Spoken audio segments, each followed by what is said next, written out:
Chief, everyone's here from your staff? Okay. Thank you, everybody, for coming. This is the Police Board meeting for Thursday, December 17th. Any declarations of conflict or pecuniary interest? None seen. Minutes of the previous meeting. Can I have a mover, please? Member Bonham, a seconder. Member Ganzel. Any comments or questions on the minutes of the previous meeting?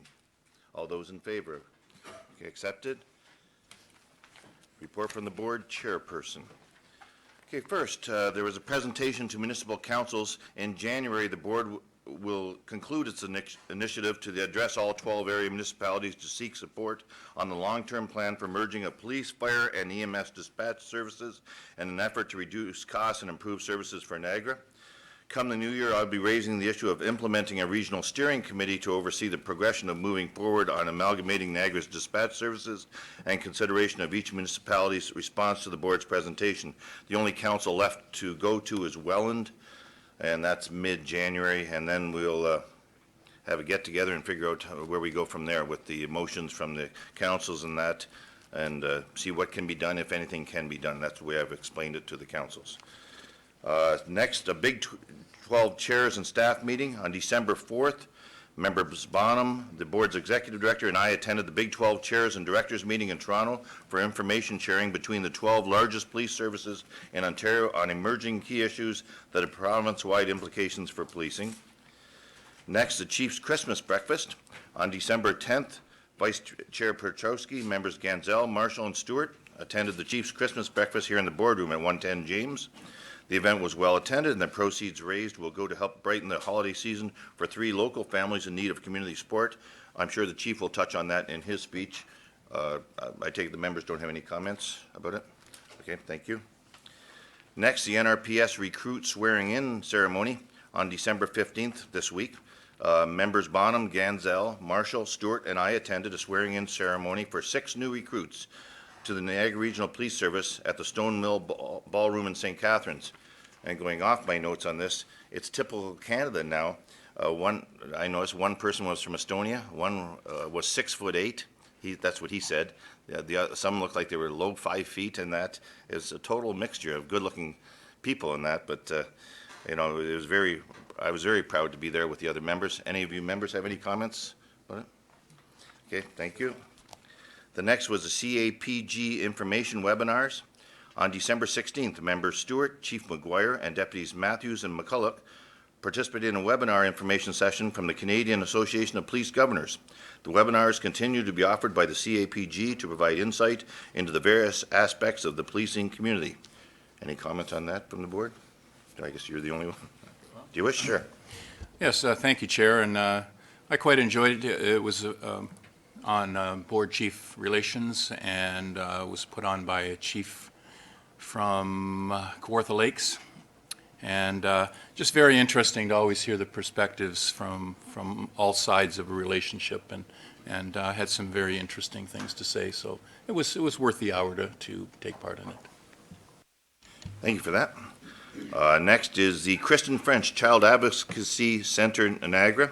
Member Marshall will be representing the board this evening at the Kristen French Child Advocacy Center Holiday Appreciation Night, being held in honor of the organization's numerous donors, volunteers, board members, and partners. The event is being held at the Aqua Restaurant in Port Dalhousie from 3 to 6 p.m. Member Marshall, I guess you'd have comments after it's done, or do you wish comments now? Okay. Thank you. Upcoming PSB meetings. The next PSB committee meeting will be Thursday, January 14th at 8:30 a.m. here. And the next board meeting will be Thursday, January 28th at 8:30 a.m. in the PSB board meeting. And that's it for me. Chief, I defer to you. Thank you. I'll provide our verbal update, our monthly update, and a number of statistical information and some news items. Our homicide rate currently, we've had year to date, there have been 6 homicides so far, which is considerably more than previous years. The majority, I believe, if not all of them, have been solved or in the process of being solved. November, across the region, there were 17 robberies, 9 of which have been cleared, and there are 8 still ongoing under investigation. Traffic fatalities, currently we're at 16 traffic fatalities for the year 2015 year to date, which is, again, knock on wood, considerably lower than the previous 5 years, in fact. Did have one fatal collision since our last meeting to report on Thursday, November 5th at 6:45 PM. We're called to Southworth Street near Dieppe in city of Welland. Woman Carol Marjorie Smith had walked to a store and was returning, and she was crossing the intersection of Southport Street and Dieppe Street, struck by a pickup truck that was traveling northbound. Driver stopped immediately, called for assistance. All emergency services attended, and unfortunately, Ms. Smith was pronounced dead as a result of that collision. Sorry, just give me 1 second. I see I saw you.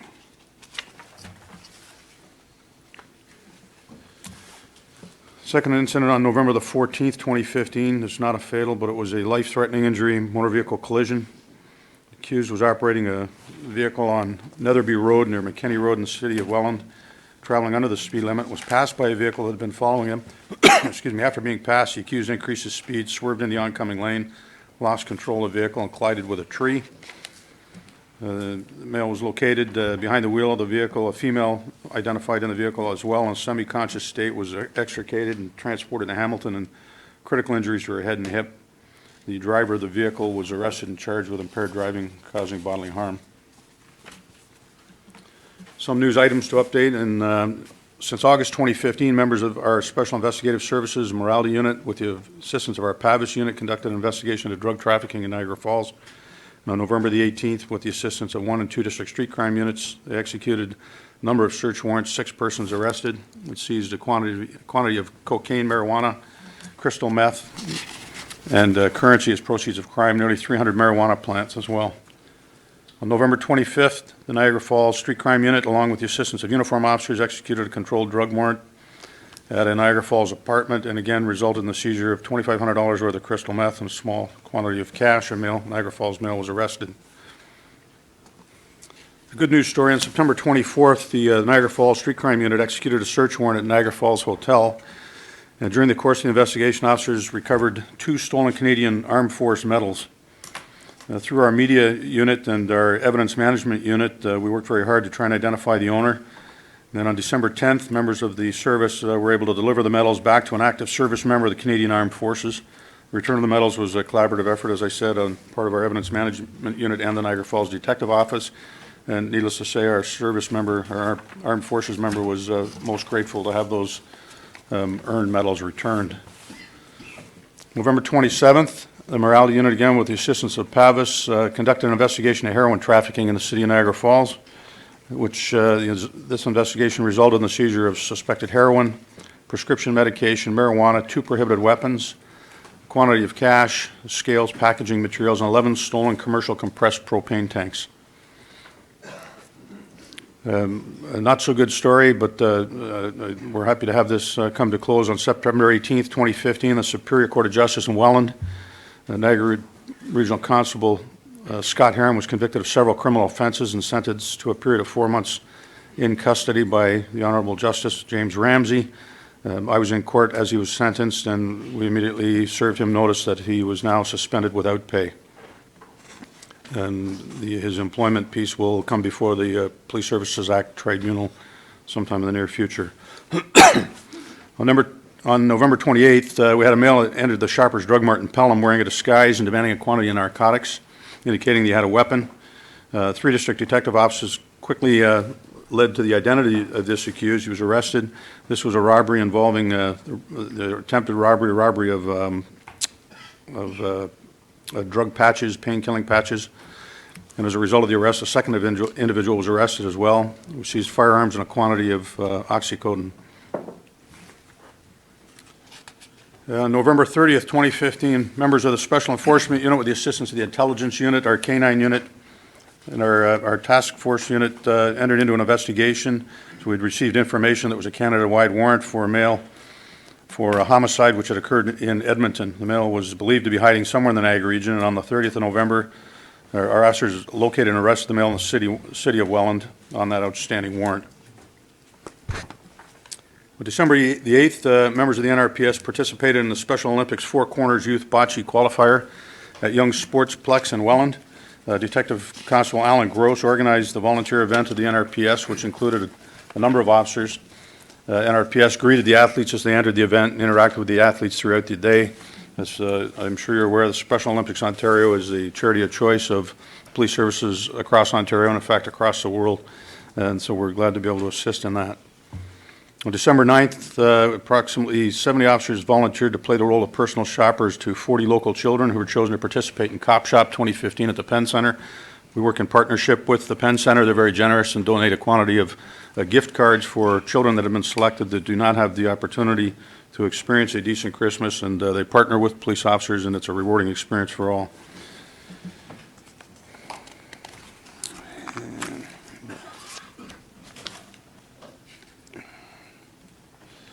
And that's all I have to report at this time.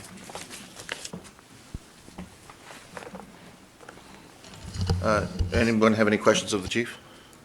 Chief, you didn't comment, I believe, on the Christmas. No, I'm sorry, I thought you touched on that. We had the Chief's annual Christmas breakfast, which is organized by our people. It was held in this room. Had a large turnout. In partnership with who's our cookers? Enbridge Gas comes and they prepare the food for us, along with a number of our employees that prepare other snacks and items. We had the choir from Holy Cross School that sang Christmas carols. We work in conjunction with Community Care. Our original intent was to raise sufficient funds to assist 3 families during the Christmas season. We had such a good turnout that we raised more than we expected, and we're able to supply Community Care with sufficient funds to provide, I believe, $500 to each of, or more, even to each of 4 different families from the region that needed some assistance during the holiday season. So we're happy to have participated in that. Thank you. Thank you, and I may be jumping the gun, but did you want to explain about Superintendent Scatfeld?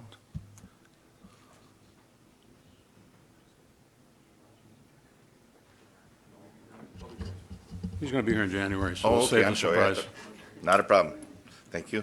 And my last point from me is I'm new to the board, meaning this is my first Christmas being here, and kudos go out to the service and yourselves, the senior officers, for all the things I'm hearing about how they're helping everyone in the region with regards to fundraising and things like this. I don't know if this is the norm or that you've exceeded the norm, but I'm impressed by what I'm hearing around, so my compliments to you and the service. Thank you. Okay, next, presentations. International Association of Taxi Regulator, Mr. Matthew Dawes. I hope I'm pronouncing that right, am I? Okay, good. Come on up. Matthew, you have 10 minutes. We're a bit flexible on this, and then we'll have any questions. So the mic is yours. Just push the button if you don't mind. It'll go. Sure. Good morning, everybody. It's good to be here. Thank you for inviting me. Chair, Vice Chair, Chief, board members. My name is Matt Dawes. My primary occupation is I am a distinguished lecturer or professor at the City University of New York. I live in New York. I'm a researcher, and I teach graduate students and specialize in the area of transportation technology, sustainability, and transportation history and regulation. As the chair mentioned, I'm also the president of the IATR, the International Association of Transport Regulators. That group is a nonprofit educational organization. We hold conferences. We have our members are primarily licensing and enforcement transportation professionals, including the region of Niagara. They've come to our conferences for years, and we actually held a conference in Niagara many years ago. So it's good to be here. I'm here to share information and knowledge that I've acquired. My role with the ITR is I'm a volunteer president. I do not get paid for my time. I offer my expertise to various jurisdictions that need some help in understanding what's going on. In addition to our conferences, I've been doing a lot of that work lately because I've been enveloped and been living day and night in this area of smartphone regulation and disruption.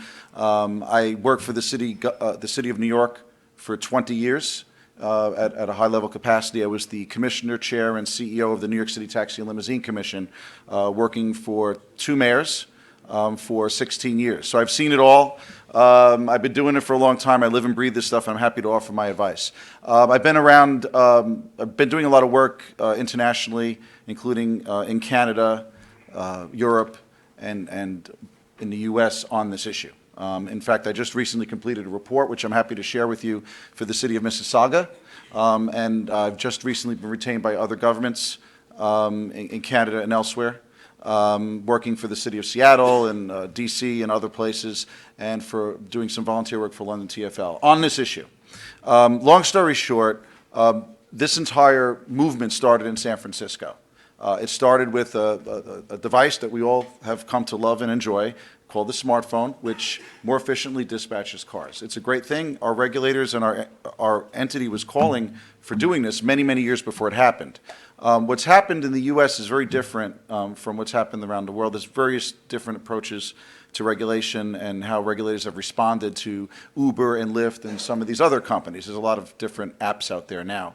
The concept is simple. You know, it's basically a time and distance calculator, just like a taximeter, on a smartphone, take you from point A to point B, just like a limo or a taxi would. What's happened is the business model of Uber and others has been to basically break down the lines and create a hybrid transportation service, somewhere in between what you would call a specialty vehicle or a limousine that's usually defined by pre-arrangement and open markets and fares and no limits on the number of vehicles, and taxi cabs, which have set fares and meters and can pick up street hails or be pre-arranged. They brought those, there's a lot of different, even though most regulation is at the city level, there's probably way too much regulation. It's gotten out of control over the last 100 years, and there's too many different agencies involved. This is not just a U.S. phenomenon. I think Canada is a little bit more organized from what I've seen in the work I've been doing. But in the U.S., there's anything from a police department to a taxi commission to a public utilities commission to a transportation department regulating, and there's a lot of loopholes. So Uber and Lyft and some of these companies came out of a bunch of loopholes that were created in San Francisco and California, where they started using limousines. I mean, what's not to like about that? A limousine picking up a passenger using a taximeter and a smartphone more quickly, more efficiently in many ways, and unfortunately more expensive in some instances. The ride-sharing movement came along, or quote-unquote ride-sharing, a few years after this started. Originally, the Uber model was Uber Black, which was a limo model, and they were using licensed cars. Then when Lyft was created, they started using unlicensed cars. Basically, any person could take their car out of their driveway, start picking up people. You would call it a speedy or an unlicensed operator, and most people do. They were trying to portray it as ride-sharing. It's not ride-sharing. It never was. There's no such thing as ride-sharing until recently. They have services called Lyft Line and Uber Pool where they actually are sharing rides. But that created a big brouhaha, as we would say, and regulators started trying to shut them down, saying they're unlicensed. And ultimately, Uber's response and Lyft's response was to get laws passed at the state level, making them legal in the United States. And these new laws are now known as TNC laws, Transportation Network Company laws. And basically, they have cheaper insurance or different insurance requirements. They have their own self-regulatory model, like background checks that they do themselves, which is subject to audit. They have to sometimes give data and larger licensing fees. Some argue that they're doing the same exact thing as taxis and limos. They're saying they're doing something a little bit different. These laws basically say TNCs could have this umbrella insurance, which is cheaper. You can use your personal insurance policy and start driving. You can get on the road really within a day or two, unlike taxi and limos that have higher insurance rates and premiums and limits. And also they have to go through, many of them, criminal background checks performed by the government. It takes a little bit more time. So their goal is to get people on the road. Let's service the folks. People love it. I mean, I don't think there's any question about it, especially the millennial generation. It's quick, it's easy, it's efficient. And there are a lot of apps that are using licensed taxis and limos as well. They don't get a lot of attention. They don't have the money and the resources.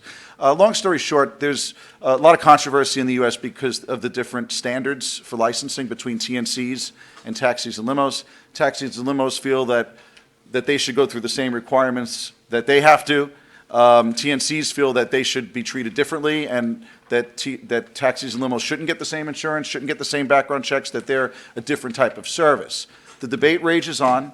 There's at least 40 lawsuits just in the U.S. alone brought by drivers, disabled individuals, other incumbent industry players, as well as governments. They range anywhere from labor law violations, disability discrimination, racketeering. I mean, some of the allegations are outrageous, and some are more real and more concrete. Unfair competition, false advertising. There's so many issues. We have a report on it.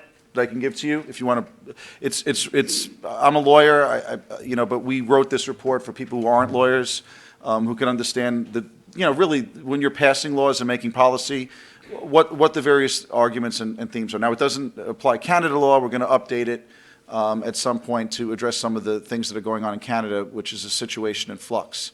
Europe has had a very different response. Europe tried to shut them down. They have been shut down. There's some criminal prosecutions going on over there. They've taken a very different approach. In Canada, where I've been spending a lot of time recently and analyzing things, the situation is still in flux. You have a couple of jurisdictions like Waterloo and Toronto that I would say is more of the capture model, that they've basically told them, look, our rules allow you to get licensed like everybody else. Why don't you do that? That's exactly what New York City did. New York City stands on an island, literally and figuratively, because they were the only jurisdiction, and London may be there too, that told Uber and Lyft, you need to get licensed like everybody else. They did. They got what you would call a broker's license for a limo, livery, and black car company, have become the largest transportation company legitimately in New York City history. They have almost 30,000 vehicles. Okay, there's only 13,000 yellow cabs in New York. They've basically taken over the market fairly and squarely, and not having to go through these things that they did in other states with the TNC laws or the UberX model, which is basically just a bunch of unlicensed individuals. So look, it's a controversial issue. People are taking different approaches. In Canada, we've seen, and look, there's litigation out there that's pending. There are reports and studies that are being done everywhere. Toronto and Waterloo have taken an approach that you want to, at least at the beginning they did, fit within our regulations, get licensed or shut down. And there are other approaches too. The Montreal and Quebec, Montreal and Vancouver have called on the provinces to have a province-wide approach. I guess that would be similar to having an approach like the U.S., where now, instead of locally, they're moving towards the state level for regulation from the top down on licensing issues at least. Not necessarily economics and rates, but on licensing issues. And Calgary and Edmonton have something they're going in the direction, even though there are lawsuits that have been brought by the government there. There's a lot of talk of doing something similar, not exactly the same, to the TNC laws in the United States, where there'd be a different standard or a new licensing category for Uber and Lyft and TNCs like that. Ottawa's it's not clear where it's going. Windsor is just getting started. They're looking to hire a consultant. And Mississauga, we just completed a report, which is going to, by motion of Councilor Parrish, is going to go to the City Council, and they're going to send our report to the Premier, calling for a province-wide solution. And it's online. I'll get that to you. I have so many reports and documents on this thing. This is just really scratching the surface. There's a lot of issues. There's no doubt that this thing is a really cool idea. It's a great dispatch solution. The industry has, for many years, used GPS, and we put them in the cabs in New York. But that's dinosaur technology already. Everything's going to be on the smartphone. It's all about getting data. There's issues beyond transportation you should be aware of. The big issues that are floating around from a policy standpoint in terms of regulators in the industry fighting against the TNCs are disability issues, privacy issues, the criminal background check issue is big, in insurance. Insurance seems to be working towards a solution because the carriers are looking to create a new model. Background checks are completely unresolved. The Uber and Lyft do their own background checks, which are name checks, where basically it's similar to going on the web and getting information in court documents and public documents. In the U.S., for instance, some jurisdictions tap into the federal and the state databases, and I recently, with John Jay College of Criminal Justice, I issued a comprehensive report on the U.S. issues comparing biometric fingerprints to name checks. And we have recommended best practices in that report for governments that are looking at this issue. We included a former Homeland Security director, people who are more expert in his field than I am on the actual accuracy of fingerprints. So those are the big issues that are out there. This is a situation in flux. So as you're making policy, I'm here to help. If you ever have any questions or information, I'm happy to provide it to you so that you can make informed decisions, and I'll certainly get you a copy of the Mississauga report. And it's great to have Niagara as a member of our group, so thank you for being there at our conferences. We recently held one in Montreal, and we come back to Canada every 2 or 3 years. Excellent, thank you. Questions from the board? Member Ganzel. Thank you, Chair, and thank you for your presentation. You're welcome. couple of questions. I believe in jurisdictions of Germany, I'm not sure about France, but I'm pretty sure Germany, Uber was basically, I'll use the term outlawed within that jurisdiction. Can you comment if you're aware of what happened in France and Germany regarding that? And then I have a second question I'll ask after. Yes, I'm very involved with it. I've been in France and Germany and in London. London took the approach that New York City did. You have to work through licensed vehicles. In Germany, they basically shut them down as an unlicensed company, and in Spain, they appealed to the European Union Court for a final, like, almost like a declaratory judgment of, do they fit within the regs or not. There's also a case in London that says it's an illegal, unapproved taxi meter, which is on appeal right now. Actually, Uber won that one. But they've been kicked out of, actually, there are indictments and criminal prosecutions taking place as an unlicensed business in Paris and in France. Germany shut them down. Brussels shut them down. But they're in talks now. I just had a meeting like this with the Geneva City Council in Switzerland, and they're open to allowing them to operate in some way. Not every country, Germany not necessarily, but the European Union is taking a very different approach. I think there's a tax issue there too. There's concerns about whether they're paying their fair share of taxes. That's a big issue in the EU and in France and in Paris. I had a really long, two-day long meeting. I was commissioned to join the OECD and the ITF. It's an international economic organization that's like the UN that does analysis. They're doing a report on this issue in the European Union. I spent 2 days with pretty much ministers from all over the world, but mostly in the European Union. And they're going to be submitting in Brussels a report sometime next year on what the European Union should do. I think they're going to look at that report. I'm not really sure what the report's going to say. I don't have control over it, but I was one of the stakeholders that gave comments. But Europe is taking a different approach. They shut them down. They have issues with, not paying, I think, their fair share. And also, there's a lot of protest there. The drivers there vote. I mean, they're very active citizens. In London, they shut the city down. So the elected officials take a very different approach than other places in the world. And my second and final question on this, you talk about the smartphone, and you can say that a large percentage of society has it. But I will also contend there's a number of people on this street here in St. Catharines, Niagara Falls, and for that matter in Toronto, that A, don't have a smartphone, rely on hailing a cab or going to a public payphone and getting a taxi sent to that location. And there's a number of people on the street that have what I call a cell phone, but it is not a smartphone. And I think whatever solution fits into this new market, and I call it a new market, it has to be able to address people that do not have a smartphone. And I would find that to be, I think, a challenge for an Uber or a Lyfty or any of the others that are out there.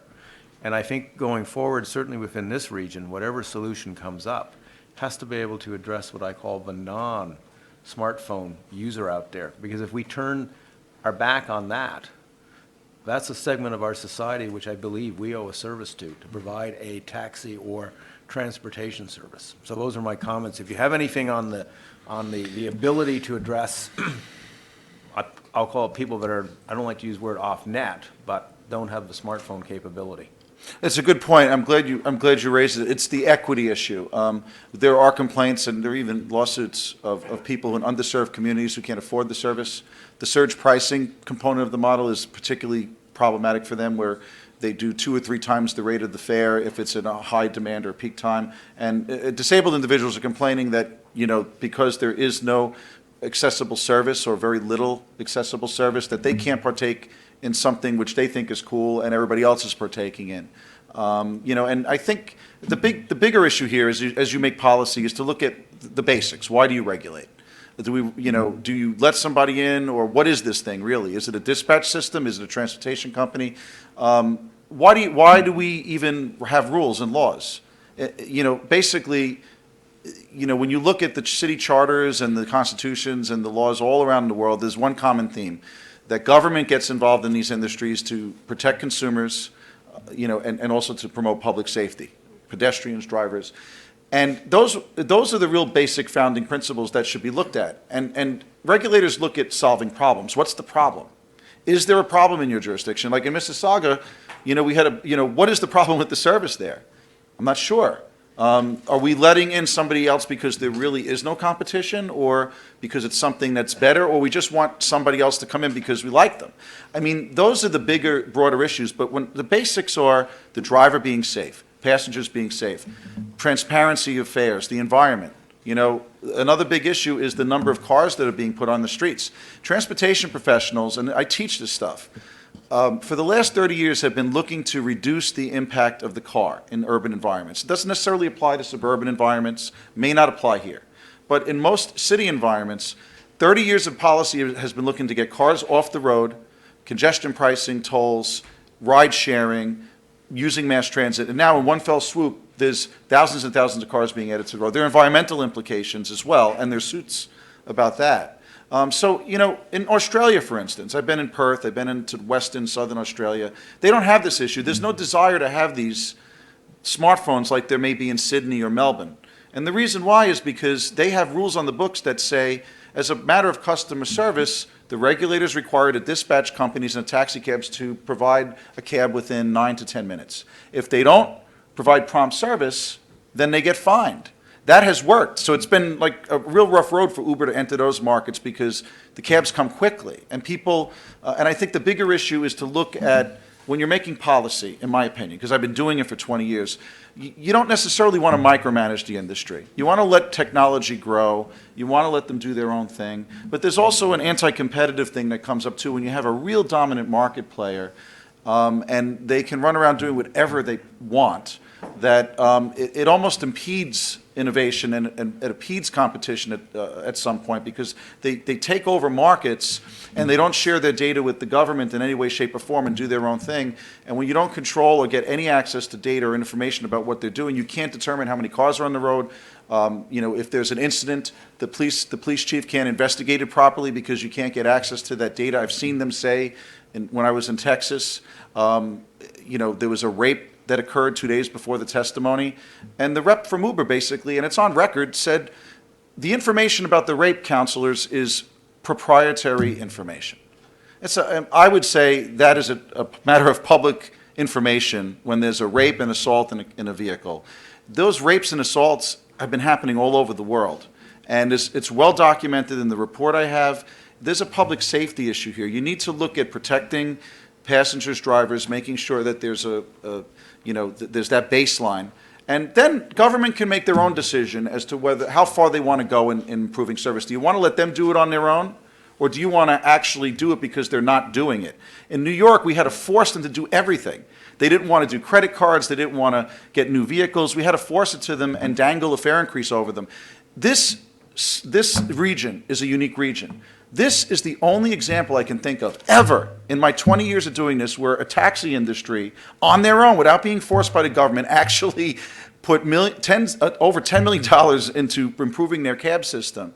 That's something, frankly, that is unheard of. I've never seen that anywhere in the U.S., anywhere internationally, on the taxi side, where you just pump money into getting newer vehicles and making improvements and dress codes.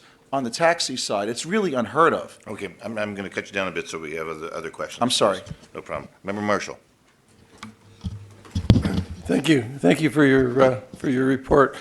Obviously, the biggest concern that we have is public safety. So I'd like your comments on the insurance and whether or not the insurance is bona fide on the individual drivers, and also on the police records. Do you think it's adequate, the checks? Well, I can't speak to the nuances of Canadian insurance law. I'm not a Canadian lawyer. What I do know is that there's a similar model that they want to offer here to the U.S. I can talk about what happened in the U.S. real quickly, because I think they're trying to do something similar here. There are commercial insurance policies that require coverage 24/7. You can be using your vehicle to pick people up, but if you're not picking them up, you still have that higher level of coverage. Usually, if you or I have our personal motor vehicle, our PMVs require by law in many jurisdictions that you have this level of insurance. Commercial vehicles have to, because they're transporting people for hire more frequently. The underwriters and regulators have required higher levels of insurance. So there's two levels. What Uber and Lyft did, their business model for insurance was, let's let everybody at that lower level just start driving, and we'll purchase an umbrella policy that we hold that covers the gap and the difference. A lot of insurance companies raised issues about that because every commercial policy has an exclusion. Every personal motor vehicle policy has an exclusion. You can't use this lower policy for commercial activity. If you do, you're not covered. So there are a lot of coverage lawsuits that started, but then what happened is a lot of the big insurance companies realized that there's a lot of money to be made here. Maybe we're not doing things the best way. And the insurance industry is very slow to respond to change. I mean, typically it takes forever to get changes to regulations and how they, and how they do their policies. So now they have this new model that kind of copies what Uber did with James River, and they're looking to offer it across the board. So I think where this issue is going, hopefully that we will have a better insurance product that covers everybody, but it'll be available to taxis and limos as well. And everybody could kind of be on the same plane of providing that higher level insurance. And the big issue there is app on, app off. Do you cover 24/7, or do you cover when the app is on and you're accepting fares or you've picked up a passenger? The whole insurance industry is going to change in the next 10 years because we have telematics, we have black boxes, we have onboard diagnostic systems in the car which can monitor driver behavior. Progressive and other insurance companies are experimenting with real-time premiums. Where in the future we're probably just going to be charged for the amount of time that we spend driving our car, and they can actually, in some incentive programs, insurance companies will monitor your behavior, and if you're a safe driver, you don't have a lot of stops and starts, you can pay less money. So that's the future. On the background check issue, look, I've been doing this for a long time. I've seen a lot of bad things happen. They don't happen that often, but they happen. And the taxi industry has incidents as well. But the role of government is to try to minimize and get all those unsafe drivers off the road. If there's a past history of criminal convictions, everyone has the right to rehabilitation. Our report sets forth best practices that gives people a second chance, but the government is a disinterested party. They're not running a business that is in the business of trying to get people on the road and possibly even take risks, because this doesn't work unless you have a lot of drivers. You need to have a lot of drivers. Other companies have failed because they couldn't get the driver network that Uber and Lyft got. Uber and Lyft got a big driver network overnight because it was too time intensive for them to convince licensed limo and taxi drivers to go on their app. They just went to unlicensed people. And that's how they became so successful so quickly, because some of the times you would get a really good driver and sometimes you would get a lousy one. But there are incidents. It's well documented. It's in the report. My opinion, it's out there. Biometric fingerprints, they're 99% accurate. The government should do them, okay, and make the licensing decision. It should be quick. People should get the right to go to a hearing, okay? But that's really a judgment call for the government. If you're going to do it Uber's way, there needs to be a proper audit process. You should require them probably to do their own biometric fingerprints, give them the authority to do it, but there needs to be a real audit process where you devote resources to overseeing what they're doing. I think that's the direction that the debate is going, but it's a real big issue in the U.S. right now. Member Stewart. Thank you, Chair, and through you to the presenter. Thank you for your presentation. Just very quickly, I have sort of two areas, and one I have concerns about is the area of regulation, and that is that I come from the point of view that ride sharing is a euphemism for taxi, because what they're doing fits into our definition of what a taxi is in our bylaws in this area. Do you see us eventually moving or needing to move to an area where if Uber is going to exist, it's going to have to exist under an equal framework of rules and regulations that the taxi industry has to work under? Because what I'm hearing right now is they kind of like the idea of self-regulation, which is, to me, almost an oxymoron. But anyway, what's your comment on that? Well, I mean, and our report goes into this in Mississauga as well. I mean, there's a lawsuit that they have just lost the first stage of in Chicago, where the mayor of Chicago and the city was accused of not enforcing the law against Uber and Lyft, and that the laws that they created had this unequal playing field and it violates the Equal Protection Clause. That's a U.S. thing. There's no Equal Protection Clause like there is in the U.S. up here, to my knowledge. I think where this issue is going is there's a big push by regulators now to level the playing field, as they say. There are two approaches that are being taken. One, which could be very dangerous and a slippery slope, is lowering the standards for cabs. Okay, let's get rid of everything. In Seattle, they did this initially. They said they got rid of the security cameras in the cars. They asked the industry, how can we reduce costs? You have to kind of look at each requirement separately. You can't just say, well, to the industry, Uber's here, and tell me what you want, and we'll just do it for you.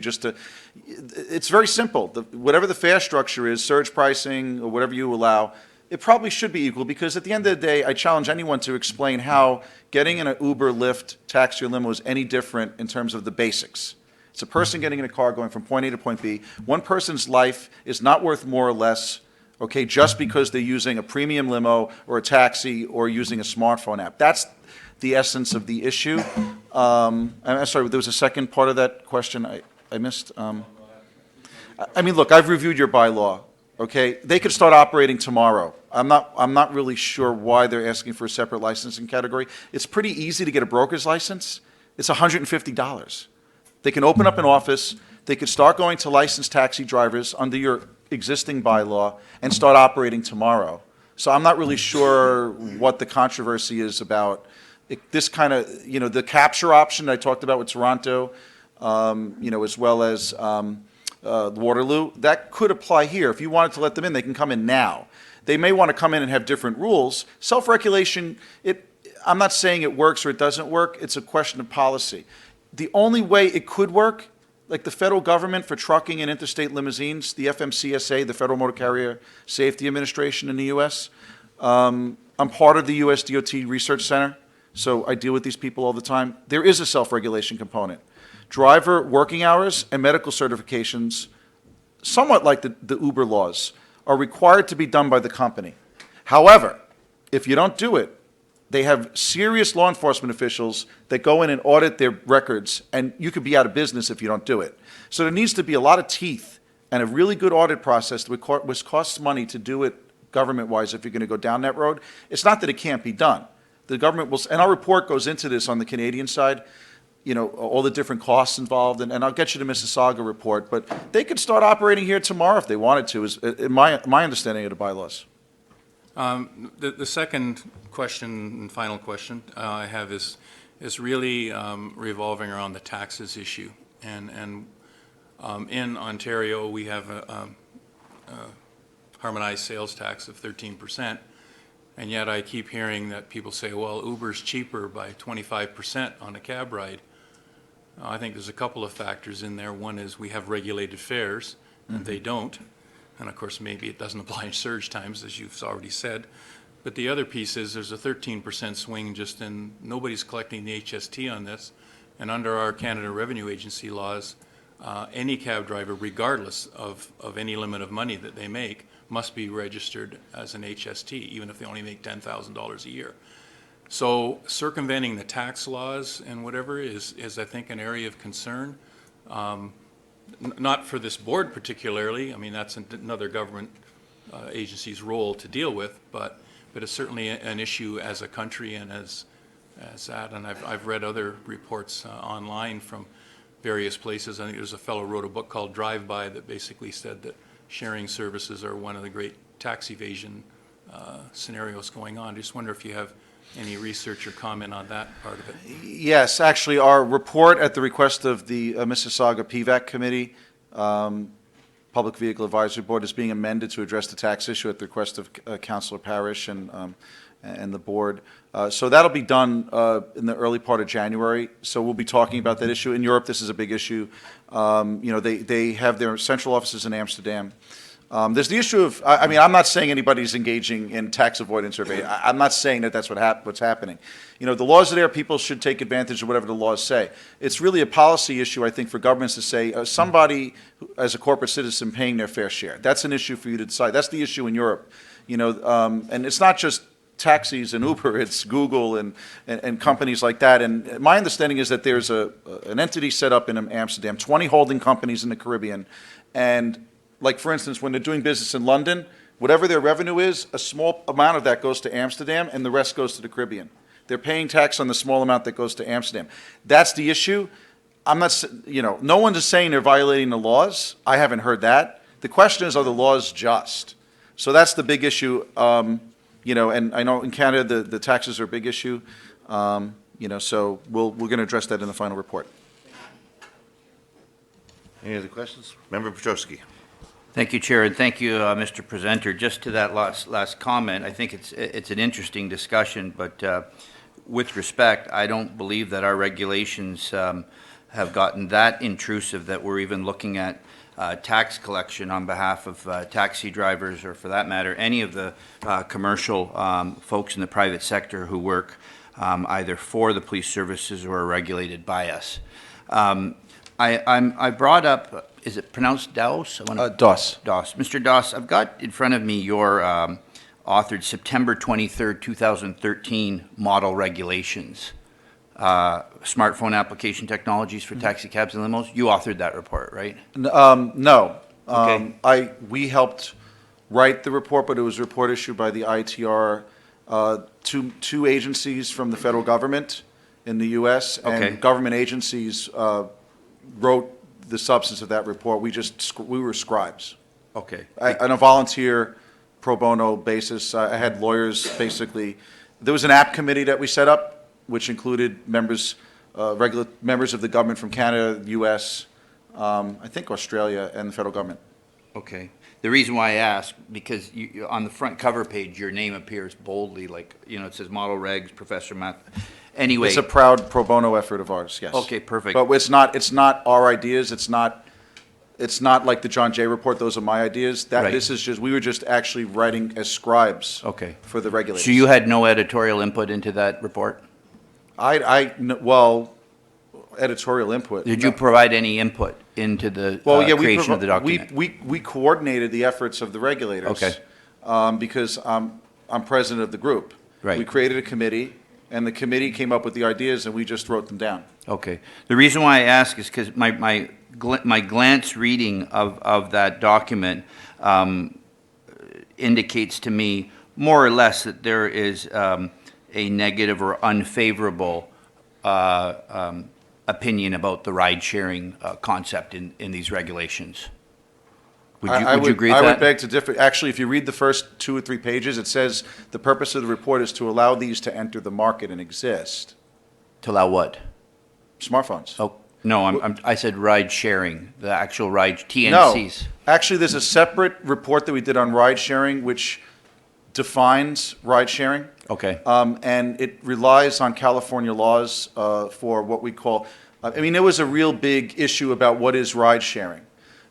Our definition of ride sharing, the regulators followed the California laws that were on the books that said basically it's 2 people, like going my way, that they're not doing it for profit, they're not holding themselves out to the public. It's basically you or I trying to go to work, and we have a carpool, or you pick somebody up on a bulletin board on the web, and they will help pay for the costs, the actual cost that you're incurring, gas, tolls, but not to make a profit. That's the difference, when we grapple with the model regs.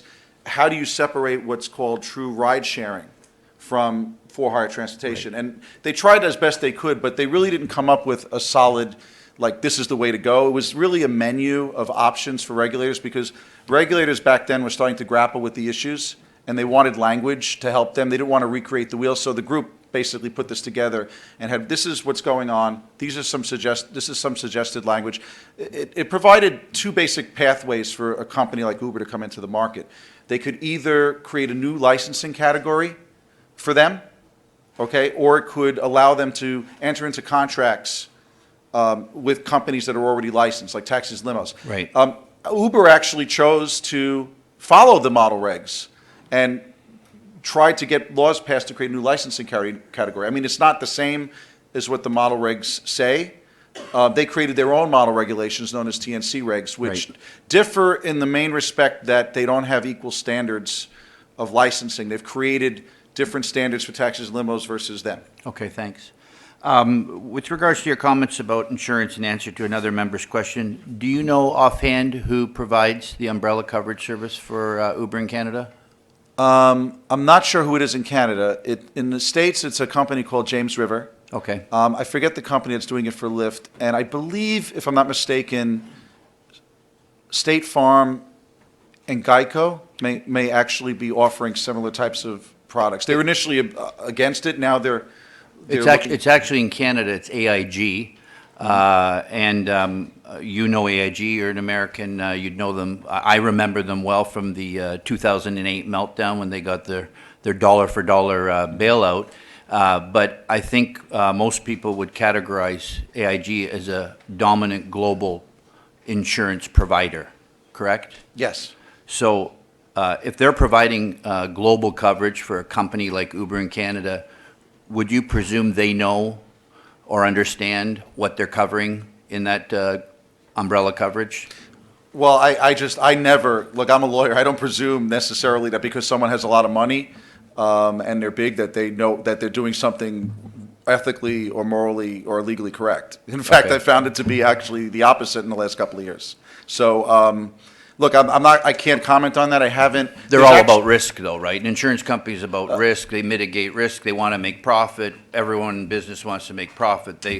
I presume they balance risk and profit in their Not current- too good. They had to be bailed out. So Right. they were part of the financial crisis that affected the U.S. and the world. So I'm not sure I would put a lot of stock, even though I have family members who work there. I would say that the insurance issue is in flux. I think it's a good thing to reform the insurance laws. It probably, you should look at whether there's you have to, I think, as government, look at, is there a really good policy reason to say, one policy should be available to this provider as opposed to this, and are they really doing the same thing? And the underwriters are the ones that determine what's the risk of doing one versus the other. Maybe there is a rational basis. I mean, like we had more insurance coverage on on limos for many years because the limos used to be bigger. There used to be more people in the car. Right. A lot of them don't have seatbelts, party buses. Insurance companies would rate that, we would require as regulators higher limits. Insurance companies require higher premiums because they're big risks. That's not my area of expertise. But I will tell you that there's an interesting article that was written, which I'll send to you, about the insurance issue in Canada. I'm still Okay. getting my hands around it, but I can't really give an opinion on it because I'm not I want to licensed touch here. really quickly on two other issues you spoke to, or Sure. either in answering questions or in your submission. Regarding driver's check, you were talking about it's like an internet check. You mean something, the Uber driver check, your understanding is something analogous to, I put Andy Petrowski, my name, I apply for an Uber driver application into a Google search, and then they do a Google search? No, it's more. It's partly that, but it's more than that. It's much better than that in terms of the internet. I mean, what they do is they look at court records, but it's not as comprehensive. You have different types of checks up here, and I don't think the checks are Okay. even required here as they are at the provincial level. But in the U.S., if you get a biometric fingerprint, not only is it more accurate, and no check is perfect. Everybody knows that. The databases talk to each other in the government. They have companies that they hire that basically go into court records. They're not allowed legally to get access to biometric fingerprints under their model laws. They basically have, I believe, background checks that if you did both of them together, it would be fantastic. You reduce, if you can do the name checks that they do, where they look at court records and Right. and internet information. The problem with that is that someone could change their name, and the police know this well. You have an alias, so you type in the wrong name or a different social security number or fraudulent documents, you're going to completely evade, being caught and finding your prior convictions. A biometric print is 99% accurate. Right. There were audits done in Florida, the federal government.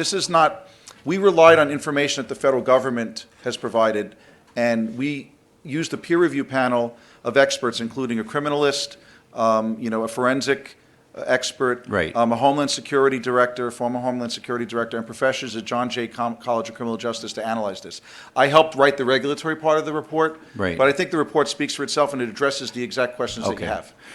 I'm happy Well, to get it to you. No, I appreciate that. But it's different. We didn't analyze Canada. Canada's I think we agree that whatever system is used for any driver, regardless of what convention of transportation they're providing, has to be thorough and complete and has to pass a minimum mustard test of someone who has an expertise to understand whether that driver is safe or not. I'm not in support of biometrics, but that's a whole different discussion. On the Right. issue of vehicle safety, which I also agree is very important, we have a system which mandates to our transportation companies that they keep their vehicles up to a certain minimum level of public safety standards. Right. I hope you agree that even subject to that, in between the formal application or submission process of saying my vehicle is safe, you can have private sector businesses falling out of compliance. We do surprise spot checks on vehicles. We did one in September. And to my surprise, the paratransit portion of our regulation, some 20 or 30 vehicles were cited in the paratransit side. These are people carrying people in wheelchairs, et cetera, with safety violations, and at least half, I think, of those vehicles were pulled off the road out of compliance. And yet we regulate them. And yet they are provided, I think some of these services are provided by our conventional taxi providers. So notwithstanding, you could have the most comprehensive set of regulations in the world. You can still have companies that will fall out of compliance, right, Yes. with public safety. Absolutely. It's a very good point. This is the problem and the dilemma that everybody has. Until recently, nobody really cared as much on the on the policymaking side about taxis and limos. Now it's every legislature is dealing with it because of the disruption Uber has caused. But before then, and even now, the reason why they're existing and doing what they're doing is because there's no enforcement. I mean, it's a lot of money. I mean, we have 150 inspectors in New York, and that's not even enough. In D.C., there's 3 inspectors for the capital of the United States. 3, like 3 enforcement people. So I think with the future, Vice Chair, is I think technology.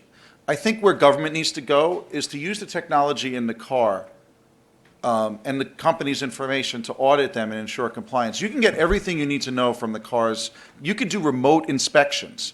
You could actually, and there's some folks experimenting with this now too, all the data's in the car, right? When you go for inspection now, it's all computerized. You plug it in, you can see if the car is failing its emissions and whether it has any, not only safety issues currently, but is something about to fail in a month. That's the OBD system. You could put a device, which exists, into the port of the car and shoot that information up into the cloud, come down on a dashboard. You could write a program which basically the regulator could sit at his or her desk, and there could be a report that says, these 5 vehicles were just cited with emissions issues, call them in, as opposed to somebody, 2 or 3 officers randomly spot checking vehicles on the street. I think the future is moving towards a high-tech solution on the regulatory, and that would save you money. Right. And look, I know there's a problem in St. Catharines, right? There's an issue of supply and demand.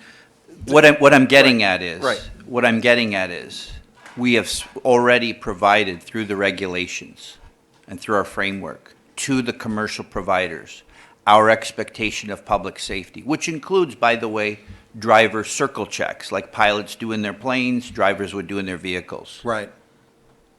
Notwithstanding that level of public safety kind of a burden on the companies and the drivers, we pulled over vehicles and they're missing straps, they're missing this. I'd suggest to you we would agree that either the circle check wasn't performed or the safety violation was ignored. So notwithstanding regulations, you will still have private sector operators not keeping their vehicles to the public safety requirement expected of them, regardless of the burden in the public safety framework of the regulations. I think we can agree because the evidence says that that's exactly what happened. Well, I think we can agree on the concept, I would take it, that regulations don't exist unless they're enforced. They're only as good as the enforcement, right? My experience with this industry is that on the taxi and retail side, the less the amount of the fare, the more corners that are cut by the companies. If it's a high premium service like a limo company, they'll lose their customers if they don't provide a driver in a suit with a beautiful vehicle. So less regulation is probably needed of those entities. That's why they're, when Uber entered the market, they went to the limo side initially because it was easier to get a license. But on the taxi side, my experience traditionally has been if they don't have to do it, they're not going to do it because they're getting paid anyway. Actually, your city is an exception to that rule. I was surprised to see over the last couple of years that there's a company actually making improvements without you asking for them. But look, this is the problem. It's a problem everywhere. That if you don't have enough people to enforce the law, or like you said, if you're not doing it correctly, everybody, TNCs, taxis, limos, everybody has violations. But the law should be reasonable, right? What I'm suggesting is you start from the basics, right? The background checks. Is someone safe? Are they a horrendous driver? Are they getting involved in blowing stop signs and injuring individuals? Are people being ripped off? Are they saying the fare is this and being charged that? Once you start with the basics, then everything else, you kind of look at, with a different set of eyes. And I think that's kind of what the debate is devolving Right. to, Vice Chair. Right now, you have all these lawsuits, you have all these laws. My prediction, you have taxis and limos regulated up here with tons of regulations, right? Maybe taxis, limos, and TNCs. We're going to end up somewhere in between. I think everybody kind of recognizes that. I think the key thing for you as a policymaker is decide what is your comfort level. And enforcement is a big issue. Correct. There's so much technology. I can give you a report or a list of things that you could do where you don't even have to pay any money, that you could bring in companies that could do ride sharing on the apps, that you can bring in companies, for instance, that have forward and rear facing cameras where you can track their movements and get their, you could do supply and demand in real time. And I bring up the St. Catherine's problem because the only issue I've heard of that's a huge problem here is supply and demand near Brock University and at certain times. There's so many solutions you can come up with to that problem using technology and why should customers necessarily pay more, because the service is not there? That's the surge pricing debate. There's also something called reverse surge pricing, okay? I just throw it out, an idea. I don't want to get into, we're going Okay. down some rabbit trails here. So, Chair, I think what we've heard is very interesting information, and I respect the background of the gentleman. I absolutely agree that what municipalities and jurisdictions will be striving towards, because Uber and ride-sharing companies aren't going away tomorrow just because somebody doesn't like them or somebody has a different opinion about them, is to at least satisfy those quote-unquote basics you spoke to, so that there is a level playing field. So I do appreciate you coming forward with your information, and I also agree necessity is the mother of invention, and no doubt the changes you're speaking to that the traditional or conventional taxi industry now is moving towards has, I think, in part been somewhat driven by the specter of competition on the other side of the horizon. So thank you very much. You're welcome. Thank you. Any other questions from board members? Okay, Matt, thank you very much for Thank you. that. Your reports and that, if you can get them through to Deb, I'd appreciate Deb will Sure. follow up with you. I'll get you everything that you need and then some. If you need anything else, let me know. But thank you and happy holidays, everybody. Same to you. Thanks for your Bye-bye. presentation. Chair? I'm sorry. Can I have a mover? Mr. Chair. I'm sorry? Oh, sorry. Chief here. I apologize. I wonder if I The could chief just would ask a have some question, if you questions. don't Sure. mind. I'm just curious, and I don't know if you can answer this or not, but I'd be interested in your opinion on where you see this responsibility properly lying. Most big cities, as I understand it, across Ontario, the Police Services Board and the Police Services is not tasked with the responsibility of licensing and taxis and Ubers or whatever else is coming down the road. I know the City of Toronto, Mississauga, it's handled by the city. Here, it's been delegated by the region to the Police Services Board and the Police Service. I just wonder if you have an opinion on where you feel this best lies. I think I'd like to give an easy, simple answer, but the reason we're in this mess with so many different players involved is because of the difference between local and state regulation. I mean, one option is to have state regulation that's uniform to allow regions to not have to have 20 permits on the window. I think it's bad for law enforcement. Like in Long Island, for instance, if you want to operate in Nassau or Suffolk County, there's all these little towns and villages that have their own permits, and it becomes a revenue thing for them primarily. So you're going 2 miles into another adjoining town, and you have like 20 permits on your window, and here you have a regional issue. I can't see and understand, Chief, why the laws require different permits for each municipality within Niagara, because if you look at the bylaw, the vehicle requirements, the driver requirements, everything's the same. I mean, there's something to be said for fair and quantity or closed market regulation at a local level, because if you're at a state or a province level, it's hard to say that the fares that should be charged in this Tony district is the same that it should be charged in an underserved area where there are people who have low economic means. So probably in a general sense, to answer your question, I would think that the number of permits in terms of the environmental impact in a city because different cities are so different in terms of the geographic size and the numbers.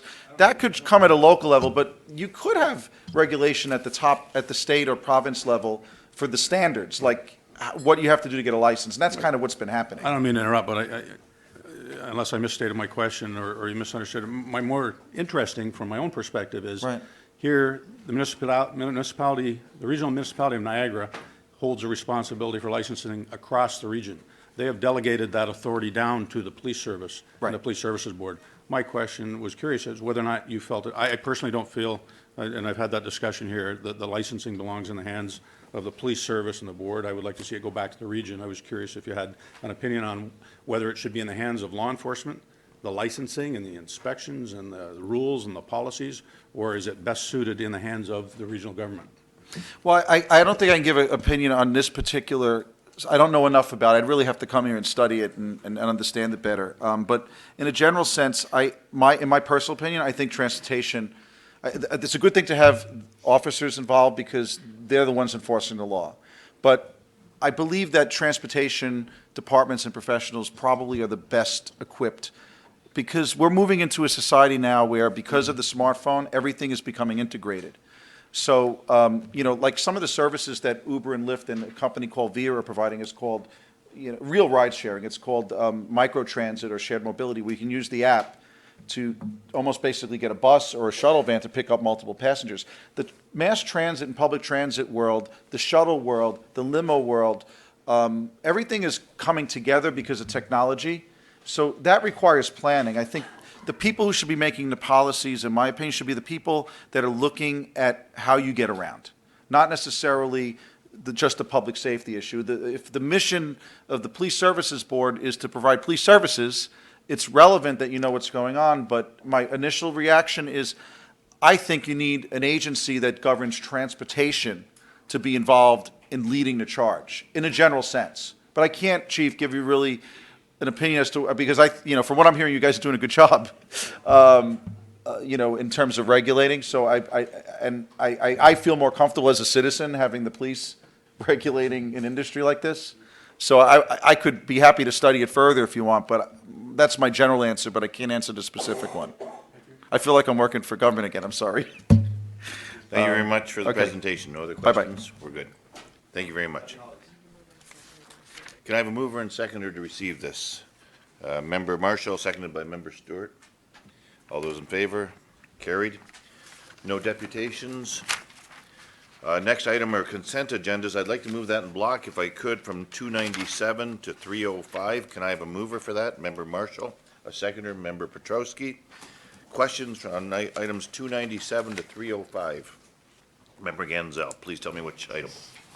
For you, Chair, it's item number 303, Okay. and it's the one that deals with the spot checks, I think, that were done by licensing on paratransit. My only question on that is there's a reference here on page 2 to something called frame issues. So I'm going to assume that when the vehicles were stopped, there was some indication that these vehicles had a safety issue with their actual frame of the vehicle. And I guess to some extent, I'd like to know whether it was considered a serious matter, or was this just something, I won't use the word cosmetic, but I'm not exactly, I would like some clarity on the frame matter. That's all. Thank you. Yeah, I don't have the specifics of each individual investigation. There was one there, I think, in the middle of the paragraph, it says one with a frame issue. That's just detailing the number, rather there's a 4 above it as well, the number of items that were found by the ministry in the result, and license plates were seized for a number of them. So I would assume if it fits in there, but if you want specifics on the frame issue ones, we'll have to go back to the ministry and get that information for you. No, I think that's fine. I just wanted some, I see, again, in the last sentence of that, it says the actual plates were seized, so I'm assuming that was MTO's, MTO had jurisdiction on that more so than us. That's correct. And I think above it, it talks about 6 Ontario license plates were seized by the MTO as well. Okay, thank you. That satisfies it. Any other questions on item 303? Member Bonham. Oh, I'm sorry, did you have it on 303? Member Marshall, you're first, sorry. Thank you. I think this may be more directed to the licensing committee, but we have these units that are seized or taken off the road. There's no penalty going with it. So you can drive an unsafe build or vehicle until somebody stops you and inspects it and says, holy cow, you got no brakes or your frame is bent. You know, it doesn't seem fair and equitable. No, there are penalties under the Highway Traffic Act if it's deemed that the vehicle is actually unsafe, and in order to remove the plates, generally, it would be up to the discretion of the officer, the MTO, whether or not to lay the charge, but I think in most cases, they would lay a charge of operate unsafe motor vehicle. And when they remove the plates, then that vehicle can't go back on the road until it passes a safety inspection and all those items are repaired. But of all the units that are pulled over, excuse me, it doesn't say that any have been charged. Again, I get that information for you. I don't know which charges were laid. The fact that it doesn't say it doesn't necessarily indicate that they weren't. But if you want some, we can follow up and I can get an email to Deb for Thank you. distribution of the board. We'll probably answer both of the questions. Questions on number 303, Member Bonham. Yes, just as a comment or follow-up to Member Ganzel's concern about frames, I think if it's an issue of straightening, that might be something that could be resolved and the vehicle put back on the road. But my understanding is that if it's a case of rusted through, that it's kind of not really legal to be making repairs to a frame to put it back together with weldment, et cetera, that once the frame is rusted through to the point where the integrity of the vehicle is compromised, that vehicle is sort of toast. Secondly, I'm interested as to who inspects patient transfer vehicles. Somewhat like paratransit, but these vehicles are maneuvering patients between the health sites throughout the province.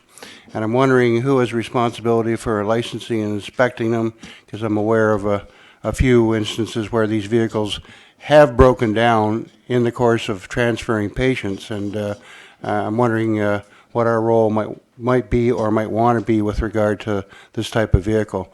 I see it as another conveyance that might have fallen between the cracks, much as it appears the parent transit vehicles have escaped much oversight through the years. Thanks. I don't know who's responsible for them, to be honest with you. We don't believe that we are. We don't have any knowledge of that. I would expect the Ministry of Health possibly, but the Ministry of Transportation would be responsible. But it doesn't fit within any of our bylaw schemes, as far as I know. Okay, on item 303, Member Stewart. Thank you, Mr. Chair, and through you to the chief. I just want to see if I've read this correctly. When this, vehicle inspection was done, it was done with the MTO. So when vehicles were removed from the road, or any fines levied, or any inspections to put them back on the road, was that done by our licensing department, or was that done by the MTO? Like, I'm just trying to basically separate who's doing what here between NRP and MTO. Yeah, it was organized in conjunction with our licensing people, but with the MTO. The MTO send the experts, they do the inspections, they coordinate, and they're also, as it indicates in the report here, the plates were seized by the MTO. So they would lay the charges, and then the offenders would have to come back to the MTO to prove their worth to get back on the road. Okay, so it's really out of our hands then as a police service to deal with that. It becomes an MTO issue. We could do it. I could go out today and pull over a vehicle, and if I found it to be unsafe, I could remove the plates and lay a charge and Okay. impound the vehicle, and then they would have to go through that process to prove it's safe to the MTO to get it back on the road. But it's a coordinated effort with us because we're responsible on these particular vehicles for the actual licensing. Then we coordinate a safety check, but we bring the MTO experts because they send the mechanics to come and take care of that for us. Okay, thank you, Chair. Member Ganzel, do you have any other points for questions? Okay. Anyone else with any questions on the consent agenda items? Member Marshall, which one, please? Item 304, I need just a clarification. The overtime that we're referring to in the chart, and this is through you too, Lisa, is that the premium section of the overtime, or is that all overtime, including the base time? That's all overtime, including base time. Like, it's the time and a half that they get paid, the full time and a half they get paid. Any other questions on 304? Okay, any other questions on consent agenda items? Seeing none, do we have a mover and seconder? All those in favor of receiving them? Carried. Now we're up to new business. Item number 306, the Ontario Police Video Training Alliance. A mover, please. A mover, please. Member Ganzel, second by Member Marshall. Questions on this item? Seeing no questions, I guess a vote for approval of the transfer of funds. All those in favor? Carried. Item number 307, Police Service Board Bylaw Financial Reporting. A mover, please. Member Petrowski, seconded by Member Barrick. Question? Actually, Chair, I want to refer this item to the Regional Procurement Director, Mr. Jason Burgess, just for his comments. As Chair of the Procurement Task Force, we've done a lot of good work this year in making our procurement policies and practices more robust. I don't, unless I could be informed otherwise, don't see any specific timeliness or urgency to making sure that this is approved today, because we have a practice in place already, so we're not disrupting anything. But I would just ask for a referral motion subject to Mr. Burgess's comments with how strictly on the procurement portion of this policy or any changes stated here in this document, they are in sync or not in sync with what we've done lately this year with at the region. So, and for him to report back to us within one cycle, and then we can approve this, Chair. Okay, can I have a seconder for that? Member Barrick, all those in favor of the referral of this item?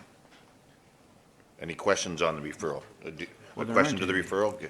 Chair, with respect, There's no questions. no, you can, I'm okay with questions if it's regarding to timing or what I'm looking for, but not to debate. The referral would be out of order. It's not to debate the deferral. There's minor abnormalities in wording and pluralization, i.e. wordsmith issues that I would like to bring up. Which will take 1 minute. Okay, Yeah, I'm okay with that, or if the member Gansell wants to submit them to Debbie as they're coming back to us for reconsideration, because we're not approving anything this month anyway. I will circle them and hand it to the executive director. thank you. All those in favor? Carried. Item number 308, special fund request, NRPS female hockey team. A mover on this? Member Ganzel, a seconder. Member Marshall, questions on this item? All those in favor? Carried. Item number 309, monthly report license application approvals. A mover on this one, please, to the right. Member Barrick, seconded by Member Bonham. Thank you. Any questions on this item? No questions. All those in favor? Carried. 310, the draft street check regulation proposed by the Ministry of Community Safety and Correctional Services. A mover on this item? Member Marshall, seconded by Member Ganzel. Questions on this item? Seeing no questions, all those in favor? Carried. Number 312, draft street check regulation as proposed, again, by the Ministry of Community and Correctional Services, a response of the London Police Services Board. Although, mover? Yeah, to be received. A mover, Member Petrowski, a seconder, Member Bonham. Questions on this item? Seeing none, all those in favor? Carried. 311 we just did before that, yeah. And 312. Yep. And is there any new business on this section? Okay, this meeting's adjourned.